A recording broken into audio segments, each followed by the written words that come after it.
असा पहिला प्रश्न तुमच्या समोर आहे. असं जर कोणी विचारलं कोणीच जगद्गुरु तुकोबाराचं त्याचं उत्तर देताना वारकरी संप्रदायातलं थोर व्यक्तिमत्व आदरणीय भोलेबाबांच्या मुखातून निघालेलं उत्तर आहे. अणुपेक्षा लहान आणि आकाशापेक्षा महान असणारे जगद्गुरु तुकोबार आहे. अणु रेणुया ठोकडा तुका आकाशा एवढा. कोण आहे तुकोबार आहे? ज्या काळाला किंवा ज्या यमाला आम्ही घाबरतो त्या काळाच्या डोक्यावर पाय ठेवून सदेह वैकुंठाला जाणारे जगद्गुरु तुकोबार आहे. जगा काळ खाय आम्ही माथा दिला पाय. आणि कोणे तुकोबार असं जर कोणी विचारलं तर त्याचं उत्तर एकच आहे बाबा. पंढरीश पांडुरंग परमात्म्याच्या मुकुटातून पडलेला हिरा म्हणजे जगद्गुरु तुकोबार आहे.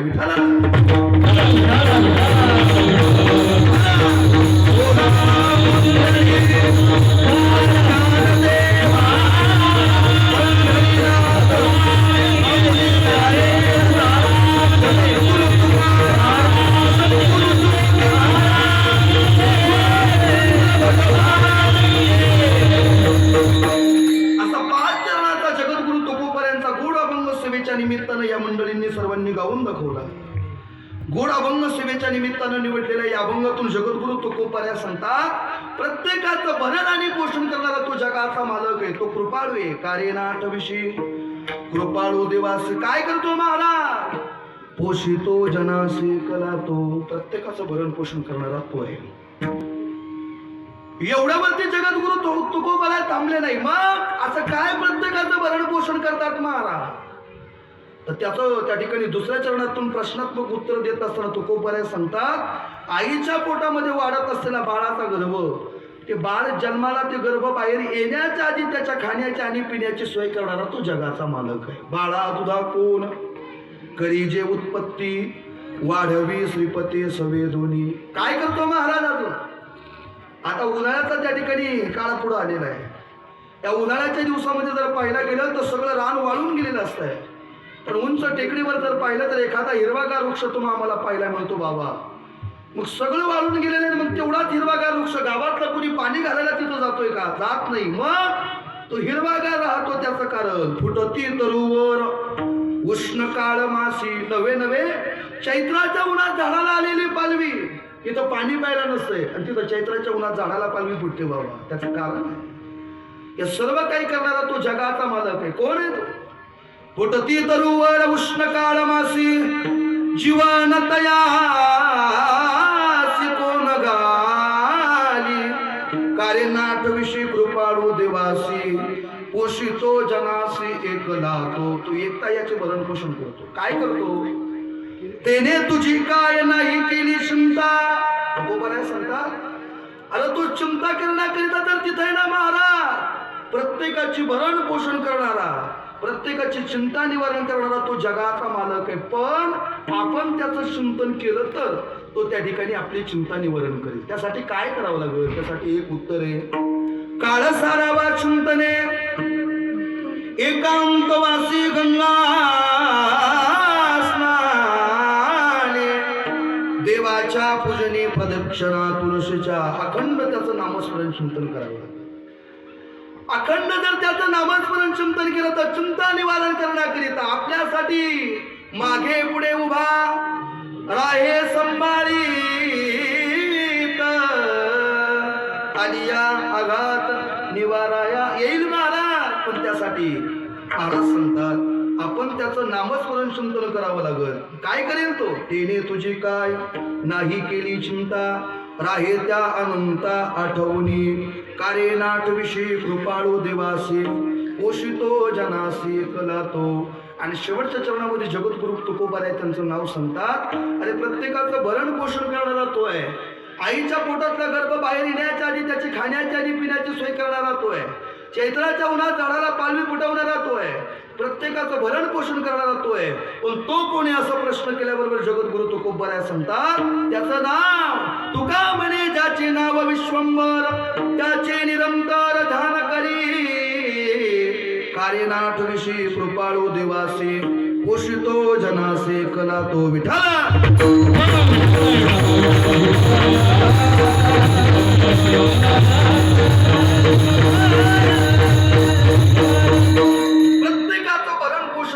जगाचा मालक आहे म्हणून आपल्याला एवढं सुंदर असं नरदेहरूपी शरीर दिलं तर आपलं प्रत्येक क्षण त्याच्या नामस्मरणात चिंतनात नवे नवे तर इथं बसलेला प्रत्येक माणूस असा आहे.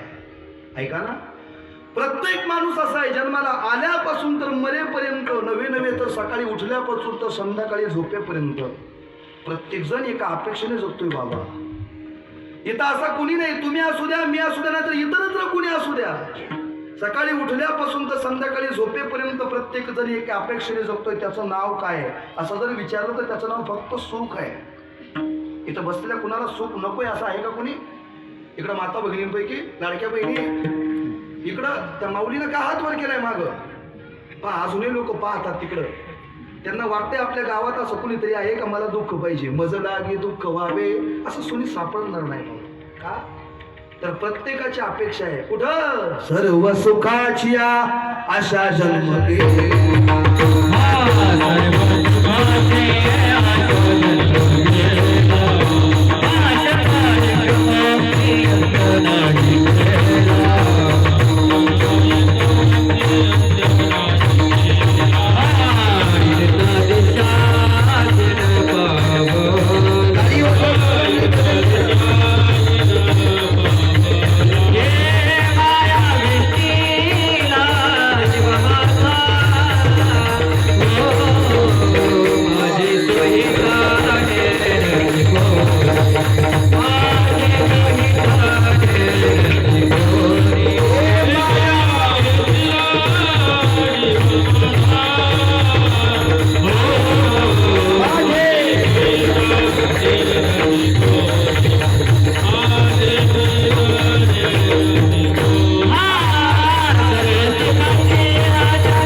सुखाकरिता.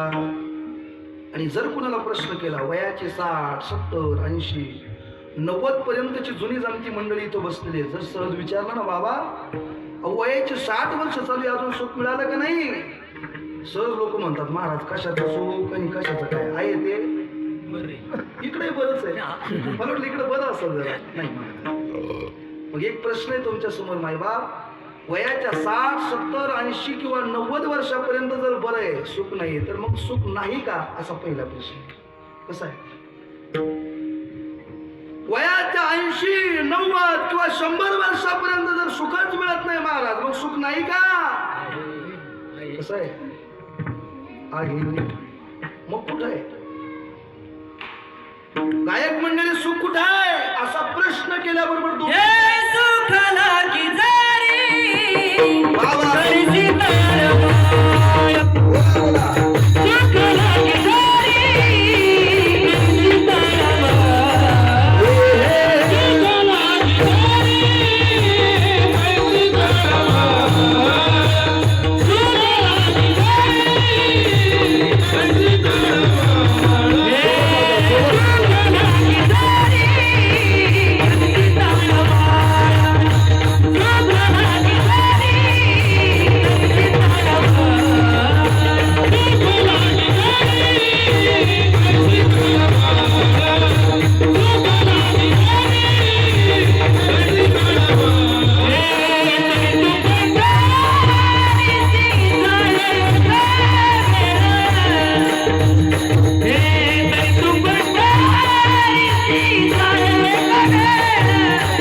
संतो बहु पायी संताच्या एक संताच्या शरणाजवळ आहे. आणि दुसरं उत्तर महाराजांनी दिलं पंढरीशी जायवे एक वेळ म्हणजे कुठे महाराज तुझे पायी सुख सर्व आहे. महाराजांनी जे प्रमाण दिलं त्या ठिकाणी, आता महाराजांनी दिलंच म्हणून त्याच्या पुढचं एक प्रमाण म्हणतो परत माझ्या शब्दाकडे येतो ऐका. पंढरीशी जाय एक वेळ महाराज महाराज म्हणतात पंढरीशी जाय एक वेळ तिथं सुख आहे. मग ते पंढरीशी तिथं काय हो महाराज, तिथं कोण आहे असा प्रश्न केल्यावर महाराज सांगतात काय, जम्मू या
उत्तर देत असताना काकड्यामध्ये खूप गोड असं प्रमाण दिलं.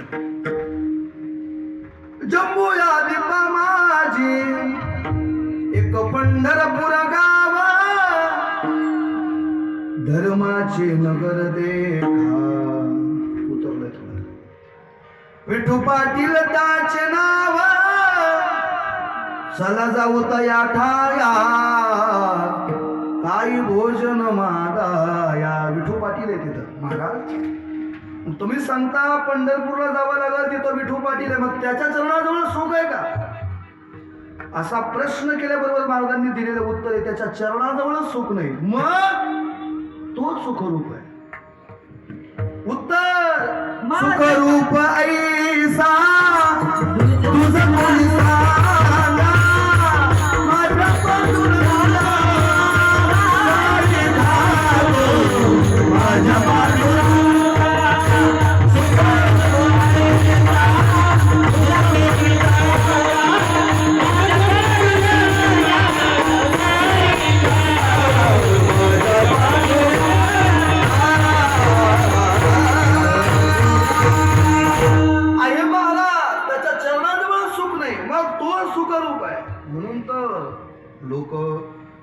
म्हणून तर लोक सर्व मंडळी पंढरपूरला जातात. नवे नवे वाळवंटा पा सोनी महा वारापर्यंत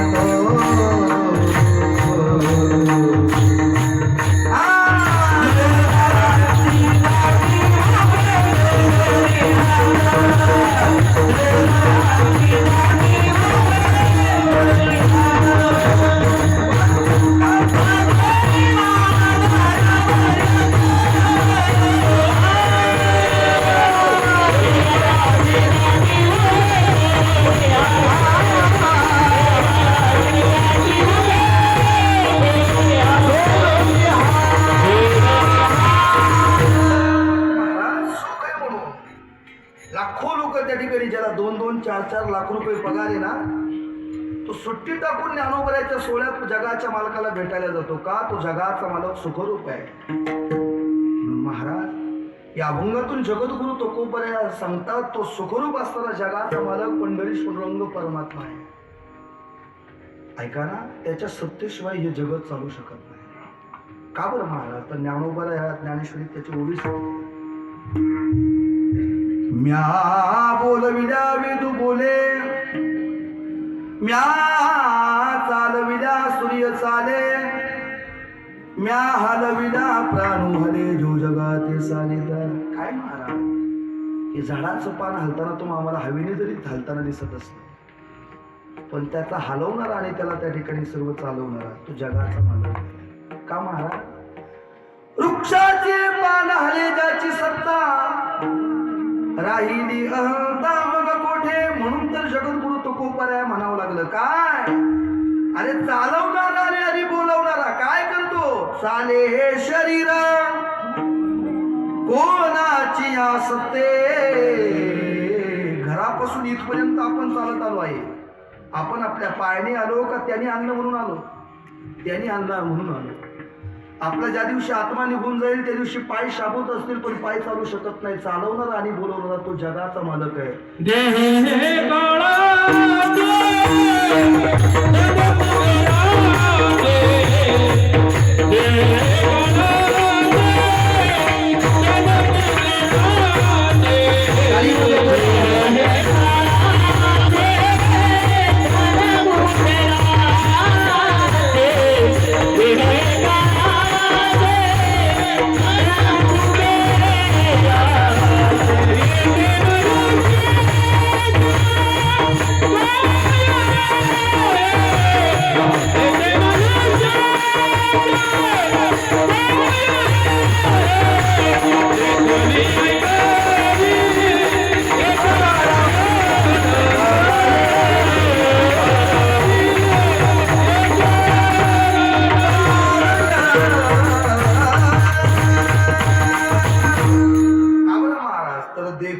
ऐकवी एक नारायण. प्रत्येकाचं भरण पोषण करणारा तो जगाचा मालक आहे. त्याच्याशिवाय इथं कोणी नाही. मग म्हणून तर जगद्गुरु तुकोबऱ्याला म्हणावं लागलं, तुम्हाला सुख आणि समाधानच जर पाहिजे असेल तर जीवनातून जर त्या ठिकाणी मुक्तताच पाहिजे असेल तर तुम्हाला एक करावं लागेल. अभंगाच्या पहिल्या चरणाच्या उत्तरार्धात त्याचं उत्तर सांगतात.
त्याचं नामस्मरण चिंतन करा. का करा तर पोषितो जनासे कला तो म्हणू नका या जगाच्या पाठीवर देऊ नये. आजही पण या महाराष्ट्राच्या मातीत अशी कित्येक लोक जन्माला आली बाबा. वारकरी संप्रदायातलं थोर व्यक्तिमत्व आदरणीय भंडातात्या कडाकरांचं बाबांचं एक वाक्य लय गोड आहे. म्हणे बाहेर लहान लेकरू जर खेळत असेल तर असं म्हणायचं नाही का त्याला माय नाही. आतमध्ये घरात आई आहे म्हणून तर ते लेकरू खेळतंय. तसं हा जगाचा मालक आहे म्हणून तुम्ही आम्ही चालतोय, बोलतोय, चालवणारा बोलवणारा तो आहे. या जगाच्या पाठीवर अशी काही लोक आहेत बाबा. आजही तुम्ही सोशल मीडियाला पाहता.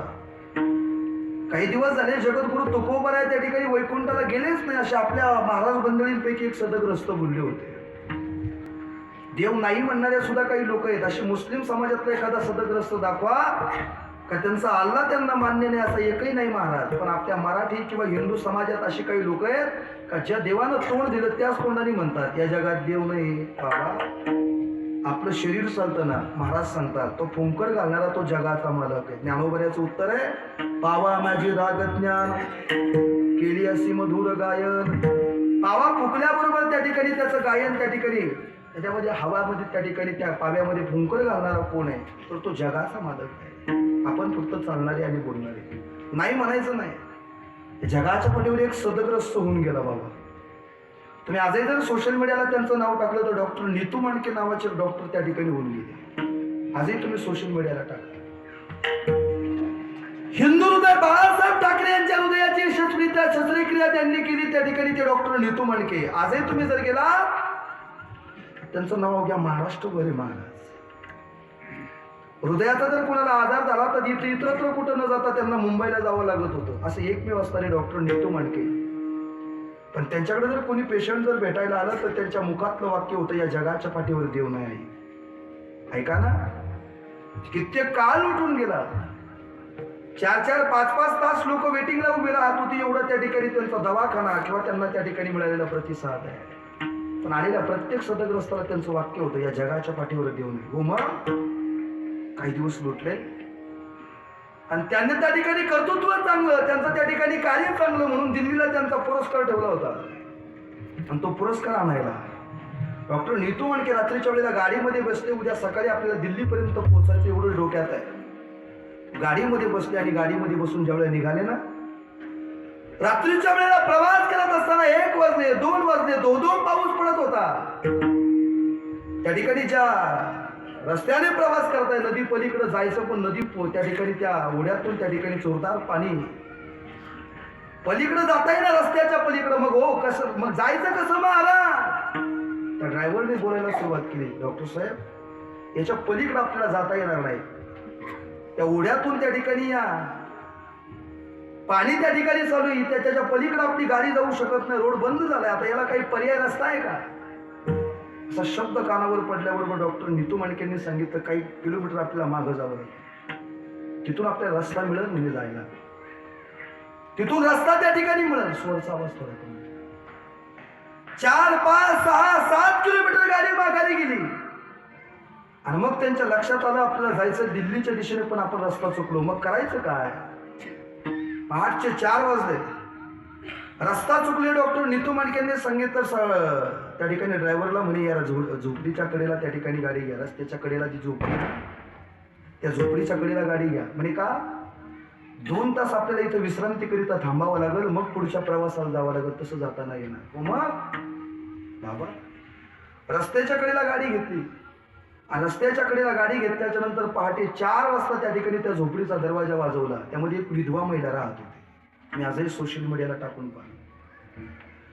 विधवा असणारी माऊली त्या ठिकाणी त्या खोलीमध्ये राहत होती. आतून बाहेरून आवाज दिला आई 2 तास विश्रांतीकरिता या घरात तुम्हाला त्या ठिकाणी आम्हाला जागा द्याल का तुम्ही. आम्ही रस्ता चुकलोय द्याल जागा. त्या माऊलीनं आतून प्रत्युत्तर केलं कोण आहे तुम्ही. आम्ही दिल्लीच्या दिशेने त्या ठिकाणी प्रवास करतोय पण पाऊस भरपूर असल्यामुळे आमचा रस्ता चुकला. आम्हाला 2 तास विश्रांतीकरिता जागा द्या. 2 तास विश्रांती झाल्यानंतर आम्ही आमच्या पुढच्या प्रवासाला निघून जाऊ. त्या माऊलीने दरवाजा उघडला. बसायला पोतं टाकलं बाबा आणि बसायला पोतं टाकल्याबरोबर डॉक्टर नीतू मांडके आणि ड्रायव्हर त्या पोत्यावर बसले. त्या माऊलीच्या मुखातून वाक्य बाहेर पडलं म्हणे साहेब तुम्ही प्रवास करून आलात ना, फक्त 2 मिनिटं थांबा, तुमच्याकरिता 2 कप चहा ठेवते, तेवढा चहा घ्या आणि 2 सोडून 3 तास विश्रांती करा, काही हरकत नाही. चहा उकळवण्याकरिता ठेवला आणि 10-15 चहा उकळेपर्यंत 10-15 मिनिटं काय करायचं, म्हणून त्या ठिकाणी कोपऱ्यामध्ये कृष्ण भगवान परमात्म्याची मूर्ती होती. त्या मूर्तीच्या समोर ती जाऊन माऊली उभी राहिली आणि हात जोडले, नामस्मरण चिंतन करू लागले. 15 मिनिटं गेले, 20 मिनिटं गेले, 25 मिनिटं गेले. बाबा चुलीवरती ठेवलेला चहा करपून गेला. त्या माऊलीपर्यंत वास आला की माऊली चहापर्यंत गेले. पाहते तर चहा करपून गेला. माघारी त्या ठिकाणी वळून पाहिलं आणि सांगू लागली, साहेब चहा ठेवला होता पण चुलीवरचा चहा करपून गेला, 2 मिनिटं थांबाल का तुम्ही, मी परत तुम्हाला चहा बनवते. तर डॉक्टर नीतू मांडकेंच्या मुखातून वाक्य बाहेर पडलं, म्हणे आई तुमचा चहा नको आम्हाला, पण एका प्रश्नाचं उत्तर द्याल. आणि काय प्रश्न आहे. गेली 15 ते 20 मिनिटं झालं आम्ही पाहतो या चुलीवरती चहा उकळवण्याकरिता ठेवला आणि त्या कोपऱ्यामध्ये जाऊन उभा राहा तुम्ही त्या ठिकाणी बसवून, नक्की करता तरी काय. कानावरती त्या माऊलीचा शब्द पडला. तिथं कोण आहे असं विचारल्याबरोबर त्या माऊलीनं प्रत्युत्तर केलं, माझा जगाचा मालक कृष्ण भगवान परमात्मा आहे. या जगाच्या पाठीवर देवच नाही, तुम्ही नामस्मरण चिंतन का करता त्याचं. विधवा असणाऱ्या माऊलीनं त्या ठिकाणी जोडीकडे बोट केलं आणि सांगितलं, साहेब या 6 महिन्याचं बाळ या जोडीमध्ये माझं झोपलेलं आहे. 6 महिन्याचं बाळ त्या जोडीमध्ये झोपलेलं आहे साहेब. गेली 4 ते 5 महिने झाले. मी दररोज एका डॉक्टरकडे जाते, डॉक्टरकडे माझ्या मुलाला घेऊन गेल्यानंतर त्या ठिकाणी डॉक्टरने जर तपासलं तर डॉक्टर सांगतात तुमच्या मुलाला मोठा हृदयाचा आजार झालेला आहे, तो इथं बरा नाही होणार. तुम्हाला याच्याकरिता मुंबईला एक डॉक्टर नीतू मांडके नावाचे डॉक्टर त्यांच्याकडे जावं लागेल, तेव्हा तुमच्या मुलाचं याच्यावरती निदान होईल. मी याच्याकरिता देवाचं कृष्ण भगवान परमात्म्याचं नामस्मरण चिंतन करते साहेब. मी दररोज दुसऱ्याच्या बांधावर जाऊन काबाड कष्ट करते, माझ्याकडे तेवढा पैसा नाही का माझ्या बाळाला तिथपर्यंत घेऊन जाईल आणि त्याला बरं करेल. मग मी याच्याकरिता कृष्ण भगवान परमात्म्याचं माझ्या देवाचं नामस्मरण चिंतन करते. एक दिवस नामस्मरण चिंतन करून करून कुणीतरी सदग्रस्त माझा जगाचा मालक माझ्याकडे पाठवील आणि माझ्या बाळाला त्या डॉक्टरांपर्यंत घेऊन जाईल आणि माझं बाळ याच्यातून बरं होईल. एवढा शब्द त्या डॉक्टर नीतू मांडकेंनी कानावर ऐकला. आसुरीने डोळे डबडबले आणि मुखातून एक वाक्य बाहेर पडलं. याच डॉक्टर नीतू मांडकेला भेटण्याकरिता लोक 4-4 तास तारीला उभी राहतात. जगाचा मालक या त्या ठिकाणी देव असलाच पाहिजे का. डॉक्टर नीतू मांडकेला भेटण्याकरिता लोक 4-4 तास तारीला उभी राहतात आणि मला त्या ठिकाणी माझा दवाखाना सोडून मला इथं यावं लागलं. याच्याकरिता जगाचा मालक आहेच आहे, मानायची गरज नाही का महाराज. आपल्या मान्यावर किंवा त्या ठिकाणी अमान्यावर देवाचं अस्तित्व नाही का. विठ्ठल जरी सरी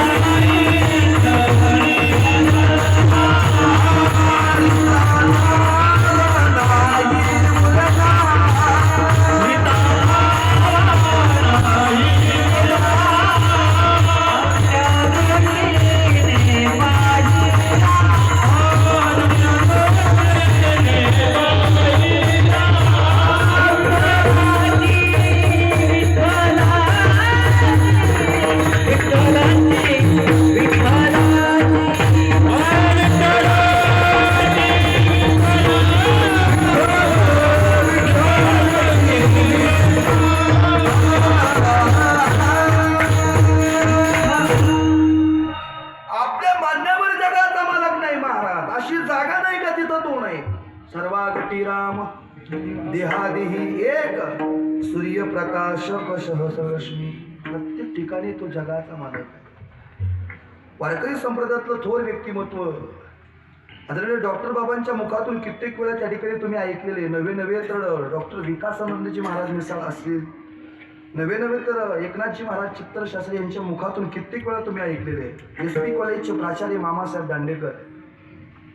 त्या काळी मामासाहेब असताना मामासाहेब दांडेकर मोठमोठ्या लोकांची व्याख्यानं त्या ठिकाणी ठेवत होती आणि खालून बसून सांगत होती या शब्दावर तुम्ही व्याख्यान करा. प्रवक्ते सुद्धा त्याच दर्जेदार त्या ठिकाणी होते महाराज. खरं आता गावोगावी ते चालू झालं पाहिजे. खाली बसणाऱ्या प्रत्येक त्या ठिकाणी ग्रामस्थांनी सांगितलं पाहिजे महाराज या अभंगावर तुम्ही आज कीर्तन करा, 40 सोडून 50,000 देतो. पटतंय का तुम्हाला. माझ्या सगळं सांगितलं पाहिजे. असे बरेचसे कीर्तनकार कमी होतील महाराजा महाराष्ट्रात. बाबा इथून पुढच्या वर्षीपासून आपण चालू करायला पाहिजे. कुणी असू द्या कीर्तनकार. एखादा म्हटला महाराज एवढे पैसे लागतील म्हणे, तेवढे पैसे देतो. तसे आपल्या गावामध्ये पैशामध्ये महाराज नाही, सगळे जरा जेमतेमच आहे. पण गावोगावी या गोष्टी चालू झाल्या पाहिजे. 40 सोडून 50,000 रुपये घ्या, पण आम्ही सांगितलेल्या अभंगावर कीर्तन करा.